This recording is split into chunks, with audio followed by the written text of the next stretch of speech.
ሰላም ጤና ይስጥልን ተመልካቾቻችን የአፍሪካ ሬኔሳንስ ቴሌቪዥን ዜናዎች ከዚህ በማስከተል ይቀርባሉ። በቅድሚያም አርዕስተ ዜናዎቹን ነው። ግብጽ በአባይ ጉዳይ ላይ ጥቅሜን ለማስከበር አስፈላጊ እርምጃዎችን ወስዳለሁ አለች። የዓለም ባንክ በኢትዮጵያ ያለው የደህንነት ምጣኔ በ2025 ወደ 43% ከፍ ሊል እንደሚችል አስታወቀ። በፓኪስታንና በአፍጋኒስታን መካከል በተቀሰቀሰ ግጭት በርካቶች መገደላቸውን ኤኤፍፒ ዘገበ።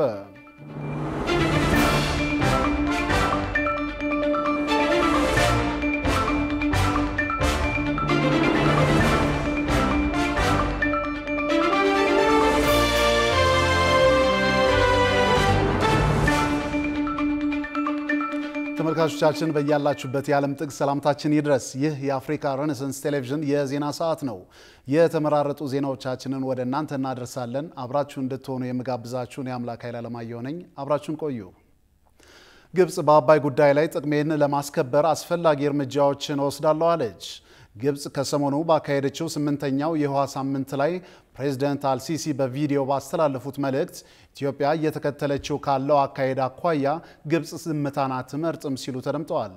ይህንን የግብጹን ፕሬዝዳንት ንግግርና በእስራኤል ጋዛ ጉዳይ ወደ ግብጽ የሚያቀኑትን ፕሬዝዳንት ትራምፕ የተመለከተ ዝርዝር ዘገባ ጽዮን ላይኩን ይዛለች። በአፍሪካ ግዙፍ የሆነውና ከዓለም ትልልቅ ግድቦች መካከል አንዱ በሆነው በታላቁ የኢትዮጵያ ህዳሴ ግድብ ላይ ከተደረጉት 10 ዓመታት የፈጁ ድርድሮች በኋላም ያልተፈታው በኢትዮጵያ በሱዳንና በግብጽ መካከል ያለው ውዝግብ ከህዳሴ ግድቡ መጠናቀቅ በኋላም ቀጥሏል። ግብጽና ሱዳን ከጅማሮ አንስቶ ኢትዮጵያ በድርቅና በጎርፍ ወቅት የምትለቀውን የውሃ መጠን የተመነና የተለያዩ ነጥቦችን ያካተተ አሳሪ ውል እንድትፈርም ሲያቀርቡ የቆዩትን መደራደሪያ አሁንም ኢትዮጵያ እንድትፈርም ጫና ለመፍጠር በመጣር ላይ ናቸው። ከሰሞኑ በግብጽ ካይሮ በተካሄደው 8ኛው የውሃ ሳምንት ላይ የቪዲዮ መልእክት ያስተላለፉት የግብጹ ፕሬዝዳንት አብዱልፈታህ አልሲሲ ይህንኑ በህዳሴ ግድብ ላይ ግብጽና ሱዳን የሚያቀርቡትን አሳሪ ውል እንድትፈርም ኢትዮጵያ ላይ እርምጃ ሊወስዱ እንደሆነ ሲናገሩ ተደምጠዋል።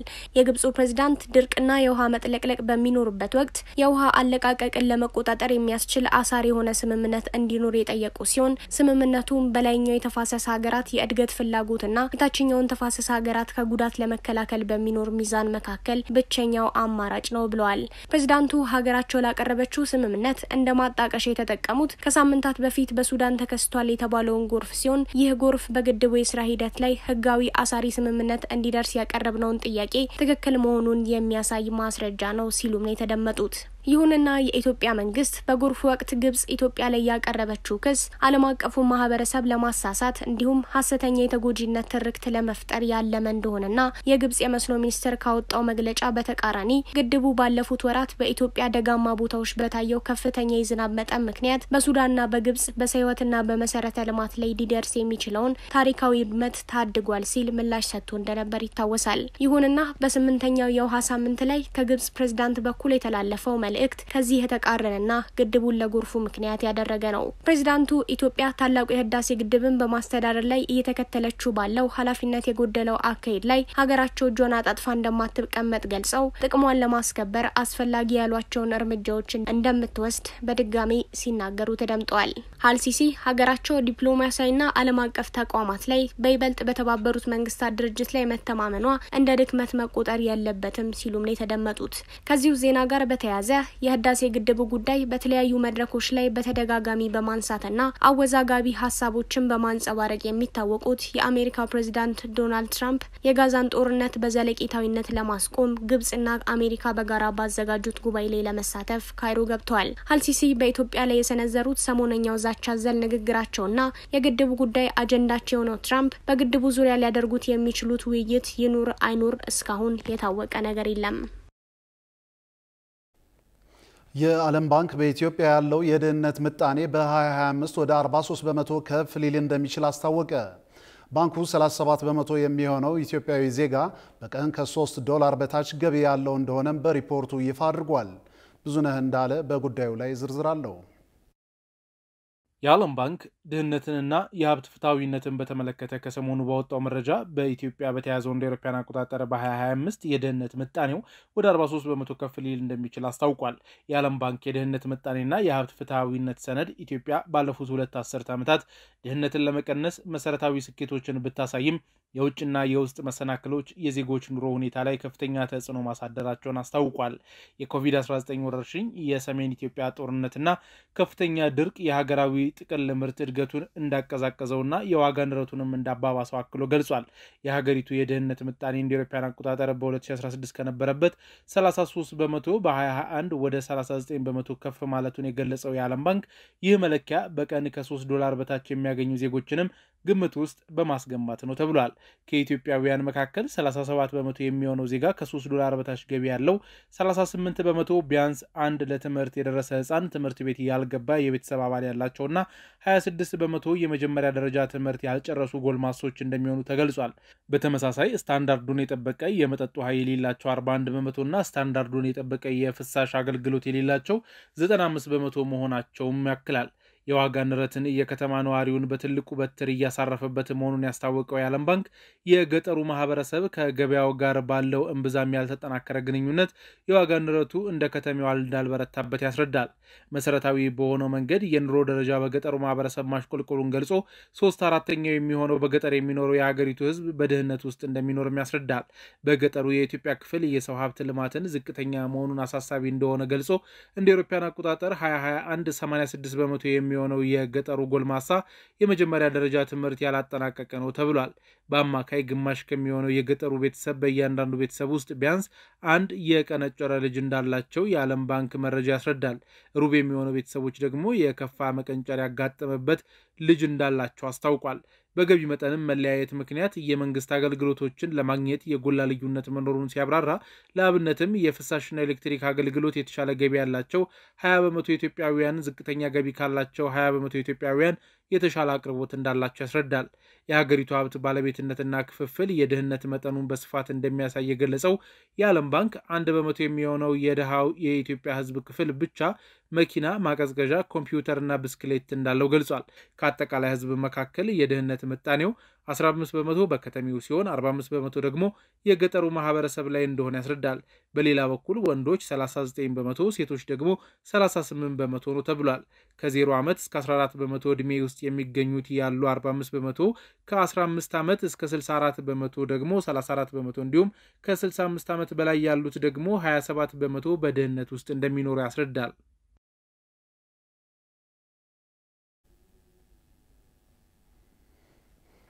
በፓኪስታንና በአፍጋኒስታን መካከል በተቀሰቀሰ ግጭት በርካቶች መገደላቸው ተሰማ። በሌላ ዜና የማዳጋስካር ወታደሮች ለተቃውሞ ህዝቡን መቀላቀላቸውን ኤኤፍፒ ዘግቧል። የውጭ ትንታኔና ዓለም አቀፍ ጉዳዮች ዘጋቢያችን ቃል ኪዳን ይጥና ጉዳዩን በዝርዝር ተመልክቶታል። በመካከለኛው ምስራቅ ሲደረግ የቆየው የጋዛው አስከፊ ጦርነት ከብዙ እልቂት በኋላ ጋብ ባለበት በዚህ ወቅት በደቡብ እስያ አዲስ ጦርነት ሊፈነዳ ከጫፍ መድረሱ እየተነገረ ይገኛል። የፈረንሳዩ የዜና ወኪል አዣንስ ፍራንስ ፕሬስ በአፍጋኒስታንና በፓኪስታን ድንበር ላይ በተቀሰቀሰ ከባድ ወታደራዊ ግጭት በመቶዎች የሚቆጠሩ ተዋጊዎች መገደላቸውን የዘገበ ሲሆን ሁለቱም ሀገራት እርስ በርስ በሚጣረሱ መግለጫዎች መወነጃጀል መቀጠላቸውን አስነብቧል። ይህ ግጭት ባለፈው ሳምንት በአፍጋኒስታን ውስጥ ለተፈጸመ ፍንዳታ ታሊባን ፓኪስታንን ተጠያቂ ማድረጉን ተከትሎ የመጣ ሲሆን በሁለቱ ጎረቤት ሀገራት መካከል ለወራት የቆየውን ውጥረት ወደ አዲስ አደገኛ ምዕራፍ እያሸጋገረው መሆኑን ኤኤፍፒ ዘግቧል። የፓኪስታን ጦር ባወጣው መግለጫ ከ200 በላይ የአፍጋኒስታን ታጣቂዎችን እንደገደለ ሲገልጽ በግጭቱ 23 የፓኪስታን ወታደሮች መሰዋታቸውን አስታውቋል። የአፍጋኒስታኑ የታሊባን መንግስት ቃል አቀባይ ዛቢሁላ ሙጃሂድ በበኩላቸው ፓኪስታንን ገለጻ ሙሉ በሙሉ ውድቅ በማድረግ 9 ወታደሮች ብቻ እንደሞተባቸው በመግለጽ ጦራቸው 58 የፓኪስታን ወታደሮችን መግደሉንና ሌሎች 30 ማቁሰሉን አስታውቋል ሲል ኤኤፍፒ ዘግቧል። ግጭቱን ተከትሎም ፓኪስታን ከአፍጋኒስታን ጋር ያላትን ድንበር ሙሉ በሙሉ መዝጋቷን ኤኤፍፒ የዘገበ ሲሆን በሁለቱ ሀገራት መካከል ያለው ውጥረት ዋነኛ መንስኤ ኢስላማባድ የፓኪስታን ታሊባን ቲቲፒ በመባል የሚታወቀው ታጣቂ ቡድን በአፍጋኒስታን ውስጥ ተጠልሎ በፓኪስታን ላይ ጥቃት እየፈጸመ ነው በሚል የቆየ ክስ መሆኑ ተመልክቷል። ተመላክቷል። የአፍጋኒስታን ታሊባን በበኩሉ ግዛቱ በሌላ ሀገር ላይ ለሚሰነዘር ጥቃት እንደማይውል በተደጋጋሚ ቢገልጽም ፓኪስታን ይህንን አትቀበልም። ይህንን ተከትሎም ጉዳዩን በቅርበት የሚከታተሉ የፖለቲካ ተንታኞች ፓኪስታንና በአፍጋኒስታን መካከል ያለው ግጭት ለረጅም ዓመታት የተሻገረ ቢሆንም አሁን እየሆነ ያለው ግን አሜሪካ አይኗን ያሳረፈችበትን የባግራም የጦር ሰፈር አፍጋኒስታን ለመስጠት ፈቃደኛ ለመሆኗን ተከትሎ በአሜሪካ ቃል የተገባላትን ለማግኘት ፓኪስታን የከፈተችው የውክልና ጦርነት ነው በማለት እየገለጹት ይገኛል።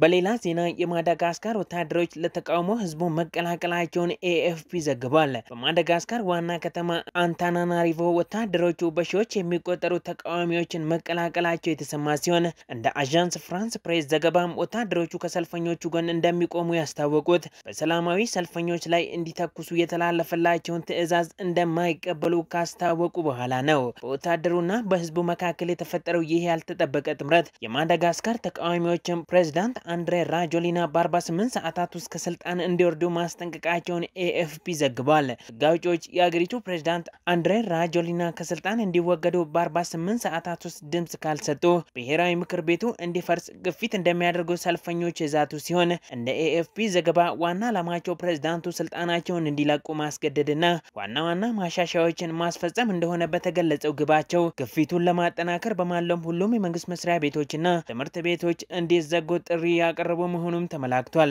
ይሁንና የማዳጋስካር የፕሬዝዳንት ጽህፈት ቤት ባወጣው መግለጫ በፕሬዝዳንቱ ላይ ከተቃጣው ዛቻ ጀርባ ያሉ ሰዎችን እንደሚቀጣ በመግለጽ ብሔራዊ ደህንነትን እና የሀገሪቱን መረጋጋት የሚያናጉ አደገኛ ተግባራትን አልታገስም ማለቱን ጠቅሶ የዘገበው የፈረንሳዊ የዜና ወኪል አዣንስ ፍራንስ ፕሬስ ነው። በመላው ኢትዮጵያ ያሉ የህግ ትምህርት ቤቶች የመዘጋት አደጋ እንደተጋረጠባቸው ተገለጸ። በደሞዝ በጥቅማ ጥቅም ማነስ በሰው ኃይል እጥረትና በሌሎች ተያያዥ ምክንያቶች የህግ ትምህርት ቤቶች የመዘጋት አደጋ እንደተጋረጠባቸው በጥናት ተመላክቷል። ሩሃ ግርማ ተጨማሪ አላት። የፌዴራል የህግና ፍትህ ኢንስቲትዩት ከኢትዮጵያ ህግ ትምህርት ቤቶች ማህበር ጋር በመተባበር በኢትዮጵያ የህግ ትምህርት አዝማሚዎች ፈተናዎችና እድሎች በሚል መሪ ቃል በአዲስ አበባ ዩኒቨርሲቲ ሸቱ ጮሌ አዳራሽ ውይይት አድርጓል። በመርሃ ግብሩም ጥናታዊ ጽሑፍ ያቀረቡት የባህር ዳር ዩኒቨርሲቲ የህግ መምህር አቶ ተገኝ ዘርጋው በሀገሪቱ በሚገኙ 6 የህግ ትምህርት ቤቶች ላይ ያደረጉትን ጥናት ይፋ ሲያደርጉ በትምህርት ቤቶች ያሉ የሰው ኃይል አወቃቀር ወጥነት የሌለውና የሚሰጠው ትምህርትም ጥራት ያለው አለመሆን፣ ዝቅተኛ የደሞዝ ክፍያና የጥቅማ ጥቅም ማነስ፣ የትምህርት ክፍሉ በአዳዲስ ተማሪዎች ተመራጭ አለመሆን፣ በተቋማቱ ያሉ ሰራተኞች ስራቸውን እየለቀቁ እየወጡ መሆናቸውን፣ የተረጋጋ አመራር አለመኖር፣ ተቋማቱ ራስ ገዝ ባለመሆናቸው፣ ለዩኒቨርሲቲዎቻቸው ፖሊሲና ደንብ ጥገኛ በመሆናቸውና በሂደት የመጡ ለውጦችም ወደ ኋላ እየተመለሱ በመሆናቸው ምክንያት የመዘጋት አደጋ እንደተጋረጠባቸውና ጥያቄ ውስጥ መሆናቸውን አስረድተዋል። የህግ ትምህርት ቤቶች የተሟላ የመማሪያ ክፍል፣ ቢሮና ለቢሮ የሚያስፈልጉ ቁሳቁሶች፣ ቤተ መጻሕፍትና ኢንተርኔት ሊኖራቸው ቢገባም አብዛኞቹ ግን እንደማያሟሉ፣ የንድፈ ሐሳብ ትምህርት ለመስጠት ብቻ እንደሚያገለግሉና ለአካል ጉዳተኞች በቀላሉ ተደራሽ አለመሆናቸውን አብራርተዋል። ችግሩ እንደ ተቋማቱ እንደሚለያይና የመጀመሪያ ትውልድ የሚባሉ ዩኒቨርሲቲዎች ላይም እያጋጠመ እንደሆነ የተገለጸ ሲሆን በህግ ትምህርት ቤቶች ተቀጥሮ ይሰሩ የነበሩ ልምድ ያላቸው ባለሙያዎች እየለቀቁ በመጀመሪያ ዲግሪ ተመራቂዎች እየተተኩ መሆናቸው ተገልጿል። ከዋና ዋና ከተሞች ውጪ ገጠር አካባቢ ያሉ ትምህርት ቤቶች ትኩረት እንደማይሰጣቸው በጥናቱ ተለይቷል ያሉት አቶ ተገኝ ዩኒቨርሲቲዎች ካሉባቸው ተልእኮዎች አንዱ የማህበረሰብ አቀፍ አገልግሎት መስጠት መሆኑንና ሆኖም ተቋማቱ ይህንን ሚና መወጣት ይቅርና ጥራት ያለው ትምህርት መስጠት የሚችል የሰው ኃይል አወቃቀር የላቸውም ነው ያሉት። ከዚህ ባሻገር ለህግ ትምህርት ቤቱ የሚለቀቀው ፈንድ ማነስ በዘርፉ የሚደረጉ የጥናትና ምርምር ስራዎች እንዲገደቡና የሚሰሩትም ለይስሙላ እንደሆነ ተቋማቱም ውጤታማ የሆነ የማህበረሰብ አቀፍ አገልግሎት እንዳይሰጡ እያደረጋቸው መሆኑን አክለዋል። የፌዴራል ጠቅላይ ፍርድ ቤት ፕሬዝዳንት አቶ ቴዎድሮስ ምህረት በበኩላቸው የህግ የበላይነት የሰፈነበትና ፍትህ የተረጋገጠበት ሀገርን እንዲሆን የማድረግ አንዱ መሳሪያ ትምህርት በመሆኑ ያላለሰለሰ ርብርብ መደረግ አለበት ብለዋል። የኢሰመኮ ዋና ኮሚሽነር የስትራቴጂካዊ ጉዳዮች ከፍተኛ አማካሪ ዶክተር ሚዛን ያባተ በበኩላቸው እንደ አውሮፓውያን አቆጣጠር ከ2005 ጀምሮ በዘርፉ የመጣ ለውጥ ከጊዜ ወደ ጊዜ እየተቀዛቀዘ መሆኑንና ህግን ከሌሎች ትምህርት ቤቶች የሚለይ ነገር የለም እየተባለ መሆኑ አሳሳቢ መሆኑንና በጋራ መስራት እንደሚያስፈልግ አሳስበዋል። የፌዴራል የህግ ፍትህ ኢንስቲትዩት ዋና ዳይሬክተር ደግፌ ቡላ በህግ ትምህርት ቤቶች ላይ የሚያጋጥሙ ችግሮችን ለመቅረፍ ውይይት መደረጉ ጠቃሚ መሆኑን ገልጸው የህግ ትምህርት ቤት ዲኖች ተወካዮች ከፍትህ አካላት ጋር መምከር መቻላቸው መልካም አጋጣሚ ነው ብለዋል። ከወርሃ መስከረም አጋማሽ ጀምሮ በክስታኔ ቤተ ጉራጌ በድምቀት ከሚከበሩ ባህላዊ ስነ ስርዓቶች መካከል አንደኛው የልጃገረዶችና ወጣት ወንዶች ጨዋታና መተጫጨት ስነ ስርዓት የሆነው የአዳብና ባህላዊ ክዋኔ ነው። የአዳብና ባህል ዘንድሮ ለመጀመሪያ ጊዜ በአዲስ አበባ ከተማ ተከብሯል። ናቲማናዬ አዳብናን በዝርዝር ይነግራቸዋል።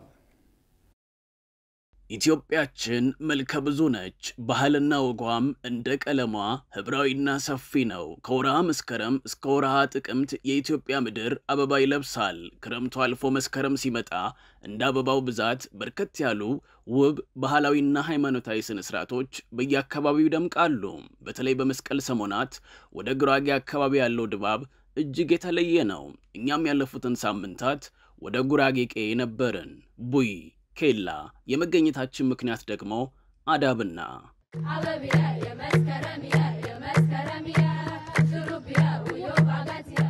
በክስታኔ ቤተ ጉራጌ በመስቀል ሰሞን በጉጉት ከሚጠበቁ የወጣት ወንዶችና ልጃገረዶች ጨዋታዎች መካከል አዳብና አንዱና ዋነኛው የባህል ጨዋታ ነው። ይህ የወጣት ወንዶችና ልጃገረዶች ጨዋታ ከመስቀል ደመራ ዕለት ጀምሮ እስከ ጥቅምት 5 ድረስ በየገበያ ስፍራዎች በድምቀት ይካሄዳል። አዳብና የተለያዩ የጨዋታ መልኮች ቢኖሩትም ወንዶችና ልጃገረዶች አብረው ክብ ሰርተው ወንዶች በጎሮሮ በሚያወጡት ልዩ ድምጽና በጭብጨባ የሚያደምቁበት ልዩ ትርኢት የሚታይበት ደማቅ ባህላዊ ስነ ስርዓት ነው።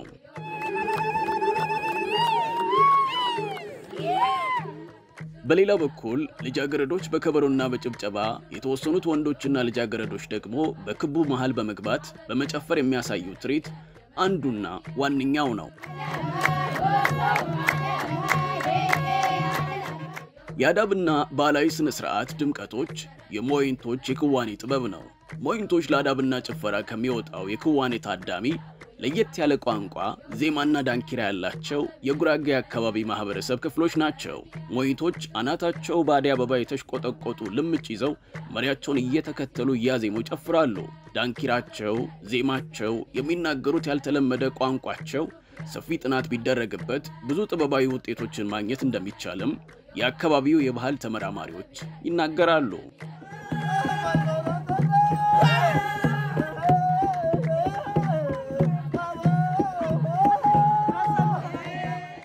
የዘንድሮ አዳብና መስከረም 24 በደቡብ ሶዶ ወረዳ ኬላ ከተማ እንዲሁም ለመጀመሪያ ጊዜ በአዲስ አበባ ከተማ ወዳጅነት ፓርክ ጥቅምት 2 2018 ዓ.ም በድምቀት ተከናውኗል። ከቅርብ ዓመታት ወዲህ የአዳብና በክስታኔ ዓለም አቀፍ ወጣቶች ማህበር ከአካባቢው የመንግስት መዋቅሮች ጋር በመሆን ባደረጉት የማነቃቃት ስራ ባህሉ ጥንታዊ ወግና ቱባ ባህሉን ይዞ በከፍተኛ ሁኔታ በማንሰራራት በአካባቢው ላይ በፌስቲቫልነት ደረጃ እየተከበረ እንደሚገኝ ተገልጿል። አዳብና በክስታኔ ዓለም አቀፍ ወጣቶች ማህበር ይህንን ባህላዊ ስነ ስርዓት በዩኔስኮ በዓለም ቅርስነት እንዲመዘገብም ስራዎች እየተሰሩ መሆኑን አስታውቋል። ለባህልኛ ለወግኛ ለባይኛ ለወቻለንጫኛ በሙለሸረውን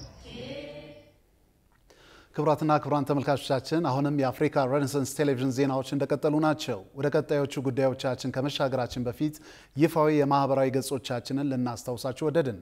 በቴሌቪዥን ስርጭት ያለፏችሁን ፕሮግራሞቻችንን ከ1.7 ሚሊዮን በላይ ሰብስክራይበሮች ባሉት አርትስ ቲቪ ወርልድ ዩቲዩብ ገጻችን በኩል ልትከታተሉን ትችላላችሁ። በተጨማሪም በርካታ ተከታዮችን ባፈራንባቸው በፌስቡክ፣ በቀድሞ ትዊተር እና በአሁኑ ኤክስ እንዲሁም በቲክቶክ እና ኢንስታግራም ገጾቻችን በኩል ቤተሰብ መሆን ትችላላችሁ። ውድ ተመልካቾቻችን ከአፍታ ቆይታ በኋላ ቅዱስ ጊዮርጊስ መቻልን በመርታት ሻምፒዮን የሆነበትን 19ኛውን የህዳሴ ዋንጫ ጨምሮ የተመራረጡ ልዩ ልዩ ስፖርታዊ መረጃዎችን ወደ እናንተ እናደርሳለን። ይጠብቁን።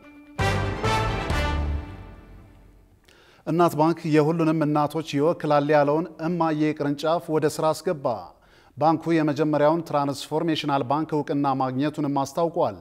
የእናት ባንክ የቦርድ ሰብሳቢ ወይዘሮ አስቴር ሰለሞን ባንኩ በስርዓተ ጾታ አካታችነት ምዘና መስፈርት የኢትዮጵያ ባንኮች የመጀመሪያው ትራንስፎርሜሽናል ባንክ መባሉን የገለጹት በአዲስ አበባ ፒያሳ አቡነ ጴጥሮስ ሐውልት አካባቢ በቀድሞ የማስታወቂያ ሚኒስቴር ህንፃ እማዬ የተሰኘውን ቅርንጫፍ ባስመረቀበት ወቅት ነው።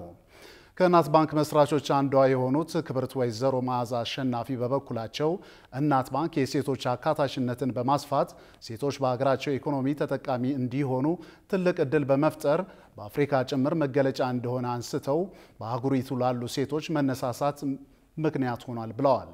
እማዬ ቅርንጫፍ ከሌሎች ቅርንጫፎች በተለየ ሰዎች ስለ እናታቸው የሚሰማቸውንና ያላቸውን ፍቅር የሚገልጹበት ሀሳብ ማስፈሪያ ቦታ መዘጋጀቱም ተገልጿል።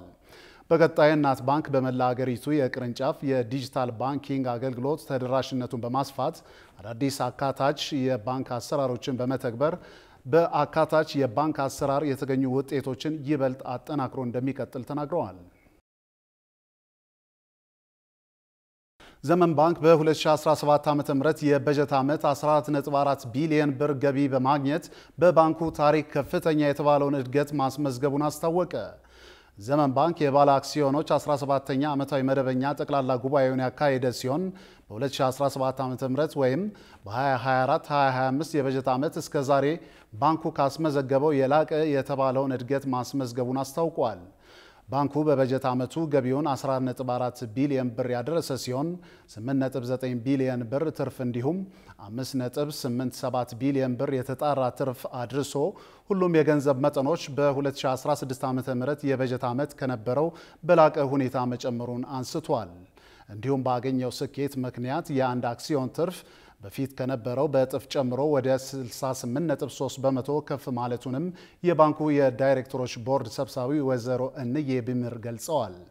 ወይዘሮ እንዬ አክለውም ዘመን ባንክ ጠንካራ እሴት ኳሊቲ አቋሙን መጠበቁን በማስቀጠል እስከ ሰኔ 30 2025 ድረስ የባንኩ የተበላሸ የብድር መጠን 2.81 በመቶ ብቻ መሆኑንና ይህም የኢትዮጵያ ብሔራዊ ባንክ አስቀመጠው የ5 በመቶ ገደብና ከባንኩ የውስጥ መለኪያ የ4 በመቶ ገደብ አንጻር እጅግ ዝቅተኛ ነው ብለዋል።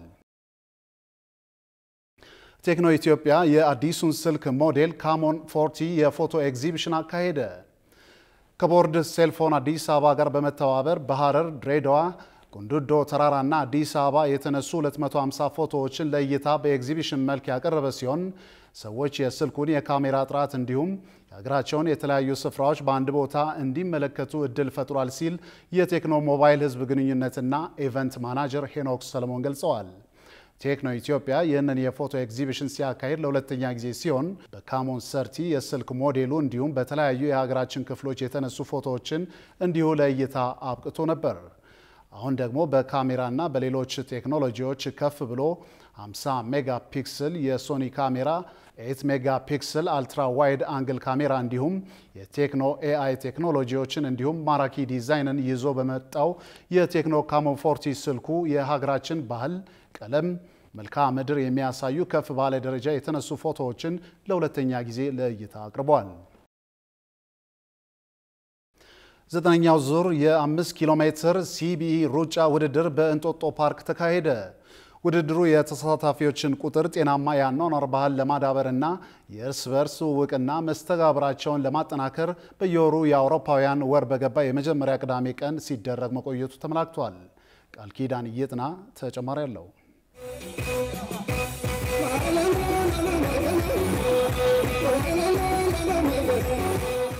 9ኛው ዙር የ5 ኪሎ ሜትር ሲቢኢ ሩጫ ውድድር በእንጦጦ ፓርክ ባሳለፍነው ቅዳሜ ተካሂዷል።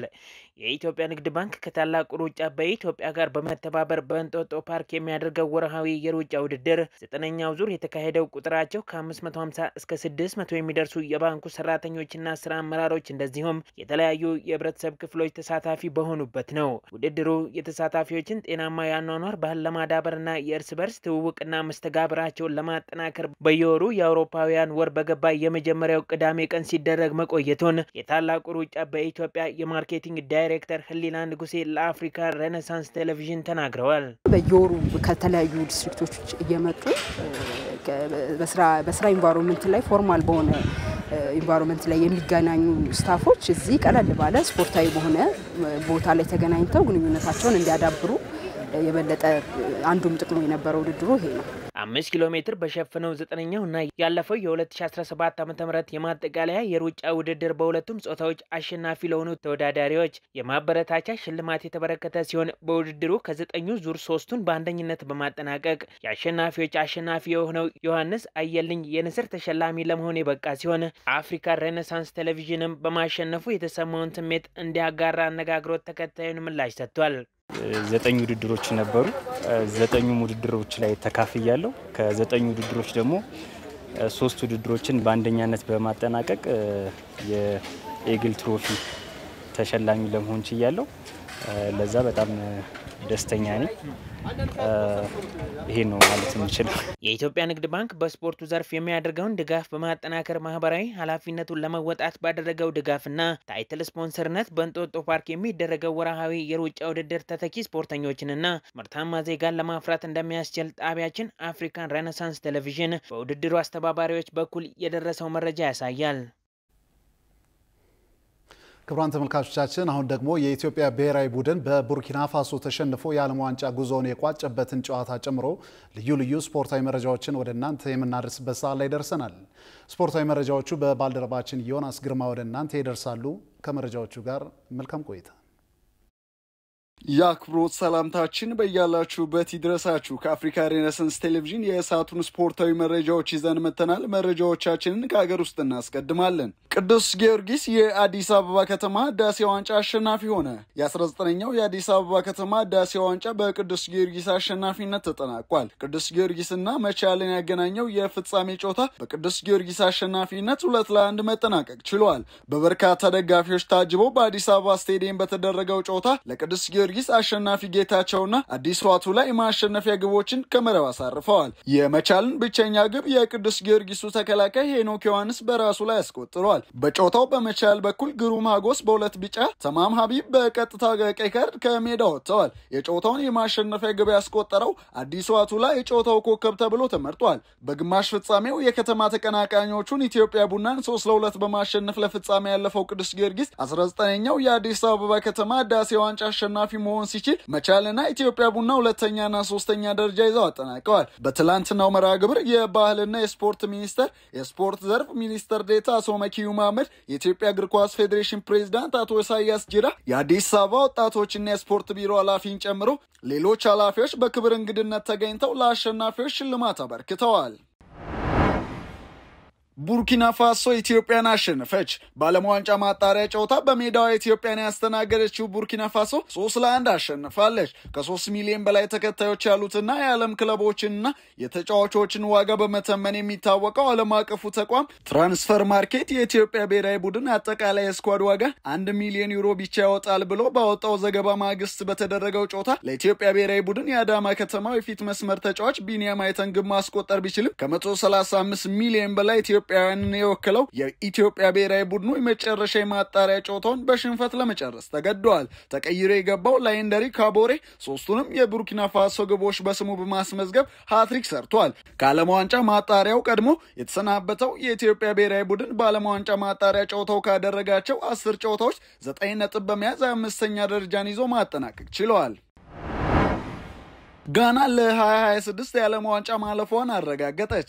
የአፍሪካዋ ተወካይ ጋና በካናዳ፣ ሜክሲኮና አሜሪካ አስተናጋጅነት ለሚካሄደው የ2026 የዓለም ዋንጫ ያለፈች 5ኛዋ የአፍሪካ ሀገር መሆን ችላለች። ሞሮስን 1-0 በማሸነፍ የመሳተፏን ያረጋገጠችው ጋና የቶተናሙ አጥቂ መሐመድ ኩዱስ ብቸኛውን ግብ ማስቆጠር ችሏል። ጋና ለ2026 የዓለም ዋንጫ ከሚሳተፉት 48 ቡድኖች ትኬቷን የቆረጠች 21ኛ ሀገር መሆን ችላለች። የቶተናሙ አጥቂ መሐመድ ኩዱስ ጥቋቁር ከዋክብቶቹ ከሰሜን አፍሪካ ውጪ ለሚቀጥለው ዓመት ለዓለም ዋንጫ ያለፉ የመጀመሪያው አህጉራዊ ቡድን እንዲሆኑ አድርጓቸዋል። ከዚህ በፊት ከኢትዮጵያ ምድብ በቀዳሚነት ያጠናቀቀችው ግብጽን ጨምሮ የ2022 የዓለም ዋንጫ የግማሽ ፍጻሜ ተሳታፊዋ ሞሮኮ፣ አልጄሪያና ቱኒዚያ ለትልቁ ውድድር ተሳታፊነታቸውን ያረጋገጡ ሀገራት ሲሆኑ አሁን ደግሞ ጋናም የመድረኩ ተሳታፊ መሆኗን አረጋግጣለች።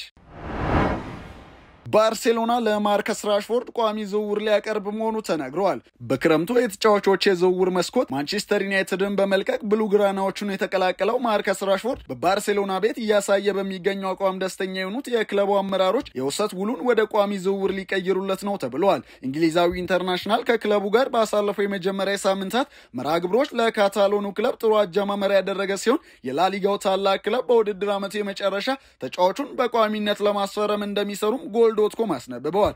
ባርሴሎናዎች ዝውውሩን ቋሚ ለማድረግ 25 ሚሊዮን ፓውንድ እና የታየ የሚጨመር 5 ሚሊዮን ፓውንድ መክፈል ሲጠበቅባቸው አሁን ላይ በካምፕ ኑ እያሳየ ከሚገኘው አቋም አንጻር በክለቡ አመራሮች ዘንድ ትርፋማ የዝውውር ነው ብለው እንደሚያምኑ ተገልጿል። እንግሊዛዊው የፊት መስመር ተጫዋች ማርከስ ራሽፎርድ ባርሴሎናን ከተቀላቀለ ወዲህ 10 ጨዋታዎች ያከናወነ ሲሆን በእነዚህ ጨዋታዎች ውስጥ 3 ጎሎችን አስቆጥሮ 5 ለጎል የሚሆኑ ኳሶችን አመቻችቶ ማቀበል ችሏል። ብሉግራናዎቹ የ27 ዓመቱን የማንቸስተር ዩናይትድ አካዳሚ ምሩቅ ከያማል ራፊና እና ሌሎች ተጫዋቾች ጋር በቋሚነት እንዲጫወት የማድረግ ሐሳብ አላቸውም ተብሏል።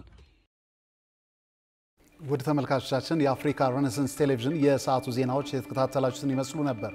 ስለሰጣችሁን ጊዜ ከልብ እያመሰገንን ከዜናዎቹ ጋር አምላክ ኃይለ ዓለማየሁ ቆይታ አድርጌያለሁ። ከቀሪ የጣቢያችን ዝግጅቶች ጋር መልካም ጊዜ እንተመኝ።